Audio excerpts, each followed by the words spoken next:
Many people tell me, oh, you should think about your second term. My second term will be meaningless if my first term achieves nothing. I mean, where will the whole Western world be without Africa?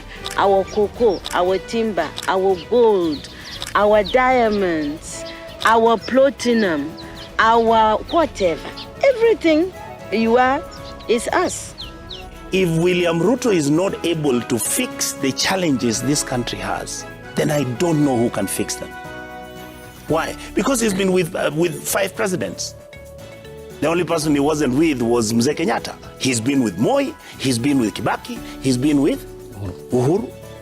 And he's been with the coalition government, he's seen the coalition government within Raila, and he understands the issues that make this country ungovernable. But now we wanted to win. Yes. Sasa, see, I took all these MPs and all of them went to Naivasha. Yeah.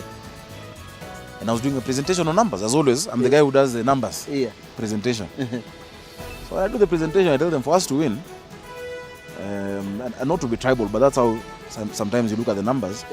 I said we need at least 60% of Rift Valley. Wakacheka. They laughed. It was unthinkable. How do you work with Ruto that time? Yes. So they laughed. They said, now this kid is a joker. So they finished laughing. I said, honorable members, if you have noticed, this presentation, the number has not changed. Numbers don't The lie. 60% is still 60%. You've never said this anywhere. I've never told anyone this story. No, Jay-Z says men lie, women lie. Yeah. Numbers don't. Yes. Numbers don't lie. So that evening, I remember President Uhuru, now then he was DPM, called me to Zoom and said, and we went through it. At that time, he had thought Eugene Wamalwa. At that time, Eugene was supposed to be the running. The running. Yeah. But that changed. By step, even though census imesema hivi, even though voters, these are the age groups, these are the different provinces. Yeah. You need William. I told him you need William. They were friends, good enough, they had a personal relationship. Yes. And they were really, and this one, no matter who disagrees with me, I can tell you, President Uhuru Kenyatta and William Ruto were very sincere about creating peace in this country. Yeah. In fact, at some point, it was not even about the election for them. It was about communities that have fought since independence, since 92 clashes.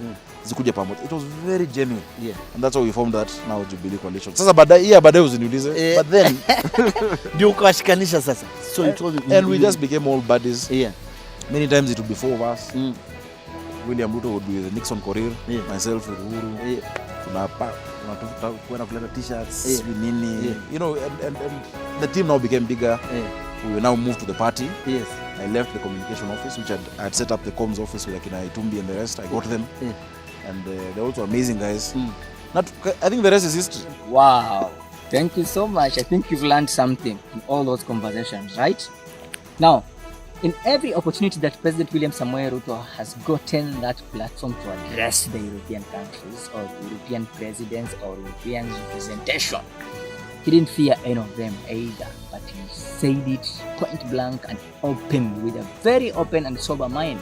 That's why he normally says, I am not a drunkard, I never drink, I don't speak a lie, and I have a very good intentions for Africans and Kenya at large. So you've learned it for yourself. Please spread this gospel, share this video to everyone around in Kenya, in Africa, in Tanzania, in Rwanda, in Uganda, in Zaire. We need to learn, we need to fix, we need to see, we need to show, we need to understand how things work. History has it all. No, I am not here so that I can have a second term. I am here because I want to make a difference. Kenyans have given me an opportunity to make a difference in their lives, to make sure that we remove slums, to make sure we create jobs for our young people, to make sure that we improve on our manufacturing. I am focused on that. Second term will sort itself out. UN Secretary General said on this podium this morning that there are countries that are paying 8 times in interest what the rest are paying. He was actually referring to those of us in Africa and largely in the global south. We're paying 8 times. And that is why our being in debt is not by default. We were set up by the system to be in debt. If you are paying 8 times the chances of you being saddled with debt are 8 times higher than the next person. So this is a blunder. Number one, first of all, this question can only be asked in Africa, not in any other region of this world. Which in itself tells you that there is something wrong even with the way people are arguing the case. Because it is now a given that aid and capital markets, are the same. You see, it's not, you can't say you don't need this. I mean, first, aid is more political than anything else. Markets are less political, markets are neutral. Look at the rest of the world. The only thing you're talking about, why you highlight aid, sometimes that to the point that if you say anything about aid, it may be used against you. You see, this is the only place we can be having this conversation. But at the same time, the panelist from Tanzania has made a good point. He illustrated all kinds of wealth lying all over the place from Africa and being recycled to us in the form of aid and then in the end telling you, you must be humble, you must keep quiet. Don't say some of these things. I mean, what are we talking about here, honestly? Mr. President, do you want to come take over the moderation, sir? So, I think I have to come in early a little bit before the others so that maybe they try and change their arguments a little bit and move in another direction. So, yes, let's not be diplomatic, let's not gloss over issues, let's not, markets are markets. A committee of a few of us, I think we were 6. I was one of them. The whole of the African Union gave that committee a mandate to look for a solution for the Libyan problem. Now, on one occasion, I didn't go that time. These excellencies, this one here, Jacob Zuma, and the others, I was not there, but my minister was among them. They entered a plane in workshop in his place. They were going to Libya to mediate. And they were told by NATO to go back. Yes. Said, you go back. Yes, he's here. If I'm telling lies,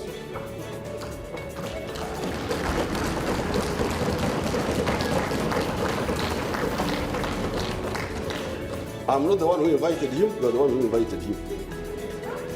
African presidents on an African mission over African soil were ordered by NATO to go back. That NATO has not allowed them to land in Libya. Now, we call this in Swahili, dharau, contempt. This is contempt. So now you can weigh yourselves now. Your presidents were ordered by NATO. 6 of them, not one. If it was only 7, maybe we could say.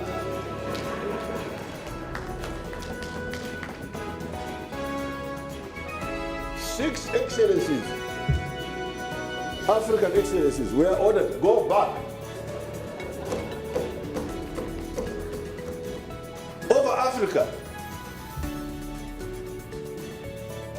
Now, These fellows didn't listen to us.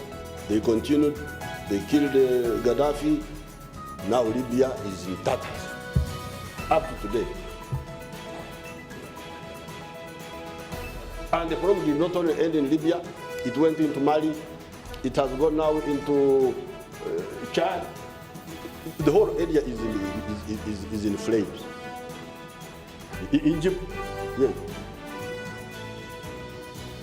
So now you see where you are. You were weak. Because of your weakness, you are colonized. Fortunately, we survived. And by a combination of factors, we got our freedom again. But we did not use our freedom to make ourselves stronger. We remained where we were. And now, the former colonies are coming back to continue where they had left off. A witness who witnessed why President Gaddafi, Liberia, was killed. And this was stage managed by the so-called our colonizers or the superpower. I don't know superpower for what, but you've learned, you've seen how all these things started from way back up to date. So it's high time we pull up our socks. It's high time we decide if this is what we want for our African continent, then we should rise, stand for what is ours, and more so fight for our rights. Don't take cheap gift to someone who is naked just like you in the name of dollar, in the name of superpower, in the name of Kingpin. There's nothing like Kingpin. If it's culture, started in Africa. If it's anything, it's coming from Africa. If it's the metals, it's coming from Africa. The cotton and the everything's from Africa. And then I'm buying this jacket at 3,000 Kenya shillings. Why? Yet it's coming just from here, Ukambani, and somewhere in Kenya. We need to own everything. It's high time Africans, we raise and we fight for what is ours. Me, I'm speaking to the youths, Kenyan youths, Nigerian youths, African youths. Please support Lavisha TV, support Lavisha platforms. We are here to conquer these nations. We are here to speak what is ours. We are here to tell the youths, stop cheap politicking. Know the history. Understand where Africans are coming from. And it's time for change. It's now or never. Alright? I'm your boy Hamad Tenguru, speaking like a politician, yes, because I have interest in seeing Kenyans leverage in good things that are supposed to be meant for the youths, and good things that are supposed to be meant for the youths and also for the young leaders who need space to explore, to expose, and even to nurture what they think is best for them. Also, don't forget to subscribe Lavisha TV, follow, support. You can share in so many aspirations, so many content here, just to bring out that openness in terms of the mindset. It all starts here. If you get it right from here, the rest will be history. Let's change Kenya. Let's support our president. Let's support every leader who is patriotic for what Kenyans, for what Africans want. Alright? Lavisha TV, subscribe. We don't control data. We don't control digital platforms. We therefore are not controlling narrative in both analog and digital forms. What can practically be done? We do need to speak to Europeans, not as victims, because the erasure of the contribution in European consciousness of Africans to modernity and civility has constructed a white supremacist view that sees the evolution of modernity as a singularly European contribution. And it is only now that our young researchers are beginning to excavate the contributions of black people, of Africans, towards inventions. Because until now, the province of economy was not the province of black people. In my country, in Zimbabwe, when land was taken, a British court gave a judgment that said, the question before them and who owned the land, they said, one thing is certain, it cannot be the native because the native has no sense of ownership. It was on that basis that land was taken. Number two, on the question of economics, even we pejoratively only talk about our people as informal law, informal economy, yet the informal economy is formal. That's how India developed through its cottage industry. That's how we have a psychotic addiction to colonial definitions of what, and that's why Professor Ashraf is correct. It's not just a narrative about our contribution historically, it's a narrative about our contribution now. Our young people who developed M-Pesa, which is now being used globally, who developed Ushahidi, which has been used by over 300,000 organizations, including the Japanese, the US military, and the NATO forces, are never sufficiently credited. Why? Because it is not in the current psyche of most Europeans possible that Africans are anything else except the object of charity. That you must listen very carefully to your enemies, because sometimes they tell you the truth that you do not want to hear but need to hear.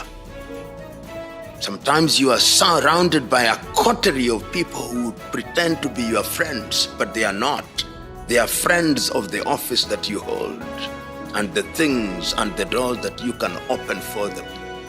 That requires discernment. That requires detachment. That requires focus. That requires selflessness. That requires intellectual firepower and spiritual contentment. Easier said than done. You know, power, it is said, corrupts, and absolute power corrupts absolutely. But I remember the great Tanzanian President Mwalimu Julius Kambarage Nyerere used to say that when you are called upon to serve, remember that you are not necessarily the best, but you've been given the honor and privilege of serving. That is why we call you honorable. That is why sometimes we even call you excellency, not because you are excellent yourself, but we expect you to do excellent things. Right? Or Africans are incapable of ethics. And we've constantly said that Switzerland, which received the Abacha loot, which received the loot from the then Zaire and now DRC, has constantly been ranked in anti-corruption indices as the cleanest country in the world. PLO and I are lawyers. The receipt of stolen property is theft at law.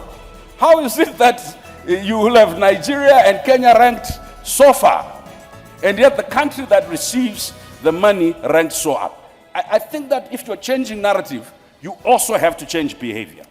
All right, Our African leaders and citizens constantly confirm the European caricature, an object of pity. When we come into these spaces, we can never transact revolution in courtesy.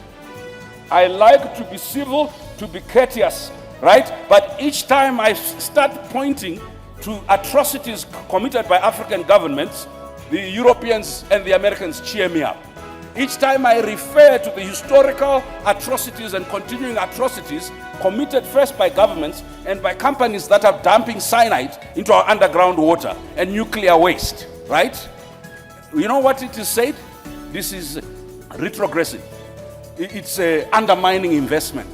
It's again, listen, we cannot win the narrative battle by arguing in pockets. They are happy us talking about our localized, indigenized oppression. They are never happy us talking about the question of distribution and redistribution of the global economy, of global power. And what Nkrumah and others realized in 1963 at the founding conference, if Africa is not represented, if Africa does not own its narrative, but you can't own your narrative if your leadership is totally disconnected from its people. I am not saying it, it's a fact. And in return for all of this, what have we got? Nothing. Anti-personnel indoctrination against ourselves. If you go and cook your horrible diseases like AIDS, you say it is us. You brought us tuberculosis. We didn't have this big cough until white people came here. In exchange for Africa giving Europe 500 solid years of our people, I mean not Europe, the Western world, of our human beings to work your canes, to dig your gold, to take in gold itself, diamond, I mean, you know, fish, peanuts, palm oil, everything. In exchange for that, we have got nothing. Nothing. and you know it. Nothing. And you look upon, white folks look upon us like monkeys. It is true. It's in your literature. Some of your best thinkers have said this about us. Have you heard of all these Germans? Have you heard? Okay. Yes. They said, Lord Burton, people like that, they said, we don't even have the brain of animals. That's what we've got from you people. But don't you think that this is over now? Over where? Is it over? Who said that 8 came from the green monkey? Is it over? Is it over? Well, if this is your impression, do you think that you can ever forgive us? It's not a question of forgiveness. I have nothing against you. My point is that you did and you are doing for your survival what is necessary. We can't blame you for that. The fact that we didn't do enough for our own survival and we are still not doing enough for our survival, that is not your problem. You can't own your narrative if your intellectuals are totally disconnected. We have underinvested in rural areas and slums where the majority of our people are. In fact, we treat them as security threats and they are over-policed. Number 2, we have underinvested in our academic and research institutions. We'd rather bring McKinsey and bring Deloitte and Touch. They will help us do AU reform. Why? Because there are no African consultancies that we know. Even if they exist, we have no relationship with them to help us with AU reforms, with anything else. And this is not a pronouncement on McKinsey or Deloitte. It's a pronouncement on ourselves. We have not, as a leadership, begun to recognize that the native is capable of knowledge. The native is capable of economy. The native is capable of invention. You can't change the narrative if the starting premise is we're trying to be like Europe and to catch up. We can't change the narrative when we're constantly trying to learn from others without understanding, and I'll end with that. What William Tunga said, the former Chief Justice of Kenya. He says, let's not engage in this romanticist view that there can only be one way to learn. We first must indigenize knowledge. That's what I say, learn from our culture and traditions. Number 2, we must diversify who we learn from. We can not only learn from the West, we need to learn from everybody who has something to teach. Number 3, we must domesticate what we learn. If we're going to learn anything, let's domesticate. I think the chairperson and the minister said it's consciousness. Narrative is first and foremost by realizing self-worth, self-belief, and looking inward, so that when you look outward, it is to supplement not a vacuous state of nothingness and inferiority, but it is to supplement a very stable, solid foundation where your culture, where your values, where your value for people is important. This is your boy Hamad Tenguri. That is my name. Labsha TV. Remember to subscribe, like, and share. And today, I'm so glad to have you on board. And if this is the first time you're watching us, remember to do so. Remember, Labsha TV is the only platform where we bring out the impossibilities to possibilities. All right.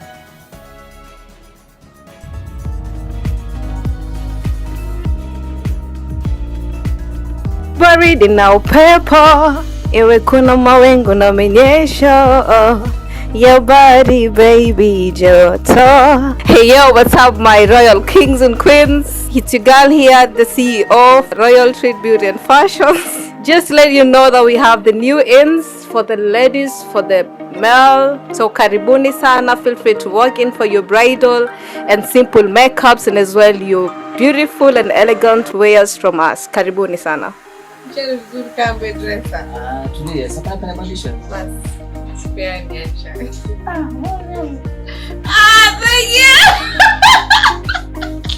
Once again, it's your girl, the CEO Royal Treat Beauty and Fashions. Just kuwakaribisha tena katika duka letu Kombani Junction. When you're coming from Mombasa, when you're coming from Kwale, when you're coming from Ukunda, you can just chip in, make a phone call via our numbers. You can just access all that from our shop.